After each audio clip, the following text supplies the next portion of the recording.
1. When administering an oath in New York, the notary public must ensure that the signer understands the solemnity of the act. From an adult learning perspective, which instructional strategy best reinforces comprehension? A. Asking the signer to memorize the oath verbatim. B. Providing a written copy without verbal explanation. C. Explaining the significance and then prompting a verbal affirmation. D. Relying on previous notarial experience without further clarification. 2. A notary is conducting a training session for new assistants. Which evaluation method best measures whether learners can apply notarial laws to real-world scenarios? A. True-false quiz. B. Multiple-choice recall test. C. Scenario-based case study analysis. D. Peer feedback discussion only. 3. A New York notary must avoid conflicts of interest. When designing a curriculum for mentoring apprentices, what is the most effective way to incorporate this concept? A. Present legal definitions only. B. Use real-life case studies of improper conduct. C. Assign textbook readings without follow-up. D. Have students copy the statute into notebooks. 4. Which communication skill is most critical when explaining to a signer why identification is required for notarization in New York? A. Using complex legal terminology to assert authority. B. Active listening and plain language explanations. C. Speaking rapidly to save time. D. Avoiding questions from the signer. 5. A mentoring notary evaluates an apprentice's performance. Which tool best ensures objective assessment of compliance with New York regulations? A. Oral questioning only. B. Observation checklist tied to statutes. C. Apprentice self-assessment alone. D. Informal conversation after the session. 6. In New York, notaries are prohibited from certifying copies of public records. When teaching this rule, which adult learning principle should guide the instructor? A. Learners benefit most from rote memorization drills. B. Adults learn best when content is problem-centered. C. Passive listening ensures maximum retention. D. Compliance training should avoid real examples. 7. During a notarization, a signer who speaks limited English requests clarification. What is the proper action under communication and compliance principles? A. Proceed without clarification. B. Explain using a bilingual interpreter or translated oath. C. Decline service without offering alternatives. D. Ask another signer to interpret informally. 8. A notary in New York may face removal for misconduct. Which regulatory compliance focus best prevents such outcomes during training? A. Ignoring case law examples. B. Emphasizing hypothetical loopholes. C. Teaching statutory duties and ethical case studies. D. Minimizing discussion of penalties. 9. Which element of curriculum design best supports mentoring new notaries in accurate journal record keeping? A. Memorization drills on journal statutes. B. Modeling entries through sample scenarios. C. Solely distributing statutory text. D. Reviewing penalties only. 10. When explaining the $15 fee limit for acknowledgments in New York, which evaluation method best ensures mastery? A. Asking learners to quote the statute. E. Role-playing client interactions about fees. C. Assigning written essays on the fee schedule. D. Reviewing a multiple-choice quiz only. 11. In mentoring, what is the most effective way to address a trainee's misunderstanding about notarizing wills in New York? A. Ignore the mistake to avoid discouragement. B. Provide corrective feedback with legal citations. C. Allow peers to resolve the error without guidance. D. Repeat the material verbatim without context. 12. Which communication technique ensures compliance when explaining to a signer the difference between an acknowledgement and a jurat? A. Using examples relevant to the signer's purpose. B. Reciting legal definitions without explanation. Avoiding the topic to save time. D. Handing out a statute printout. 13. A New York notary trainer wishes to evaluate competency in preventing unauthorized practice of law. Which method is most effective? A. Assigning a vocabulary quiz. B. Requiring essays on legal ethics. C. Using role-play scenarios with feedback. D. Allowing learners to self-assess only. 14.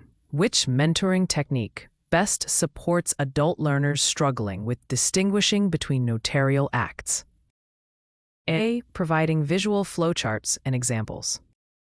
B. Increasing memorization drills only. C. Requiring repetition without application. D. Avoiding real-life case comparisons. 15. During evaluation, a mentor observes an apprentice failing to administer an oath properly. What is the correct instructional response? A. Ignore and allow repetition of the error. B. Provide immediate corrective demonstration. C. Assign reading on oaths and move on. D. Wait until the end of the session to correct. 16. Which principle of adult learning should guide notary instructors when teaching ethical responsibilities in New York? A. Adults learn best when material is abstract. B. Adults need immediate application of knowledge. C. Learners thrive in passive lecture-only formats. D. Adults retain information through rote copying. 17. A signer requests a notary to notarize a blank document. From a compliance perspective, which mentoring message is essential? A. It is acceptable with written consent. B. It must be refused as improper. C. It can be notarized if initials are added. D. It is allowed if fee is paid in advance. 18.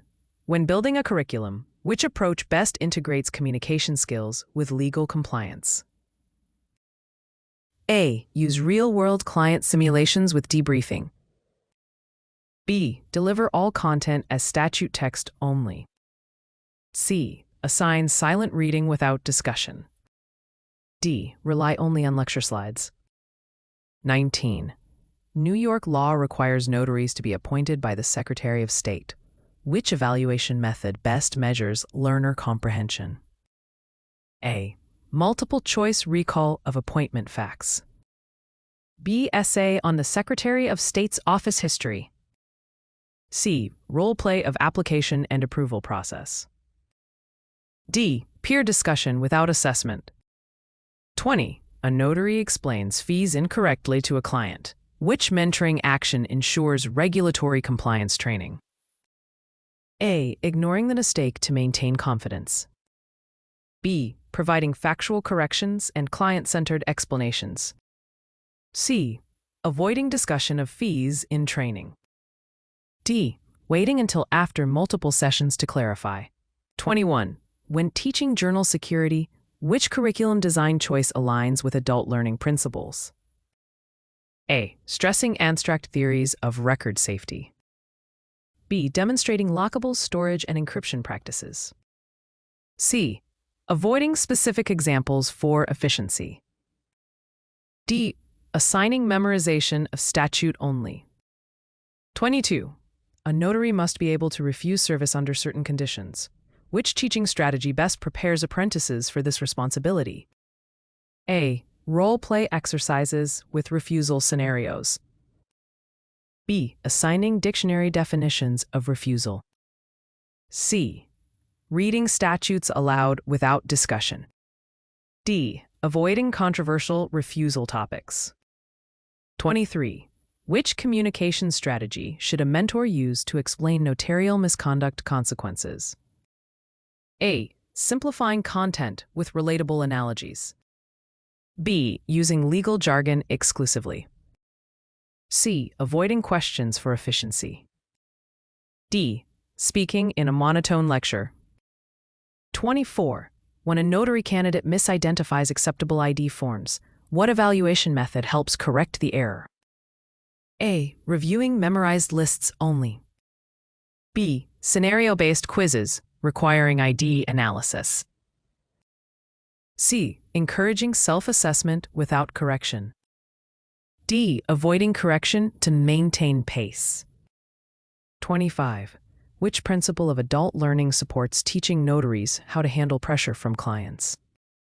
A. Adults benefit from experiential learning. B. Adults thrive under rote drills. C. Adults prefer abstract, theory-only methods. D. Adults learn best without peer interaction.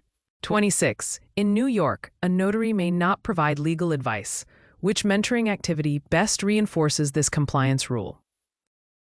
Having apprentices role-play client requests for advice. B. Memorizing statutory text only. C. Silent reading of ethics codes. D. Assigning unrelated case law. 27.